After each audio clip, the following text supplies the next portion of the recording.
Inflation and the rising cost of care in the UK are forcing more parents to choose between working and staying home with their kids. CBS News foreign correspondent Ramy Inocencio joins us now from London with more on this week's MoneyWatch International. Ramy, good to see you, my friend. So, how much have costs risen? Yeah, hey Vlad. In U.S. dollars, to make it easy, it now costs nearly $18,000 a year here to send a toddler. Now, a toddler under 2 to full-time nursery. And then, of course, you have to think about the rest of their life, right? So starting out, this is a 6% jump in the past year. And some here are calling this eye-watering. Put another way, that's about $350 a week. And this is at a time when inflation still is high at 8.8%, according to the most recent number. It's come down recently, but just a few months ago, remember, we were talking about 11% there. But take a look at this graphic that we have here. In the U.S., if you're a parent complaining about childcare costs, then you actually have it much better. Among developed nations, Brits spend more than a fifth of their income on childcare, about 22%. Now, Americans, you guys over there, spend just over a tenth of your income. Basically, we're spending twice as much as you all do, so think about that. So be grateful for that. There are only two other countries, OECD countries, that are more expensive. That's New Zealand and Switzerland. And, you know, just speaking personally, you guys know that I have two twin sons. They're just over a year, and we've started to look at nursery prices. The fact that people are complaining about one, having two.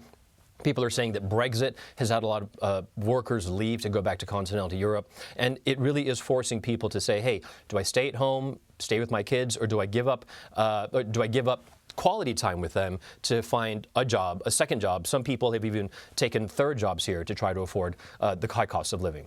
A really tough choice. I want to ask about what's happening in China. The President Xi Jinping was given an unprecedented third term today at the National People's Congress. Talk about how this happened and how this is impacting the global economy.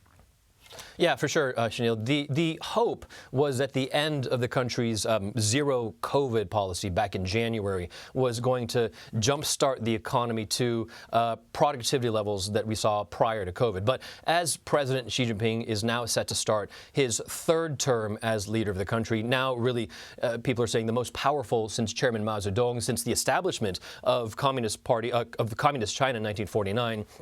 Three big data points out this week have cast doubts about China bounce back. February inflation fell month on month, lower than forecast. Now, this implies that Chinese consumers are buying less stuff to power the economy. Also, Chinese exports fell year on year as people in other countries, like the U.S., bought less made-in-China stuff because of inflation. And as we've been talking about, the Fed's rate hikes that are set to continue, that's hurting China's growth. We have a chart here also for you to take a look at. On Sunday, the government set a growth target for 2023 at about 5%. Now, while most countries would be jealous of that number, there it is on the right-hand side of your screen, that number is actually its lowest in decades. It's higher than the 3% right in the middle of your screen from last year, but of course that was after COVID.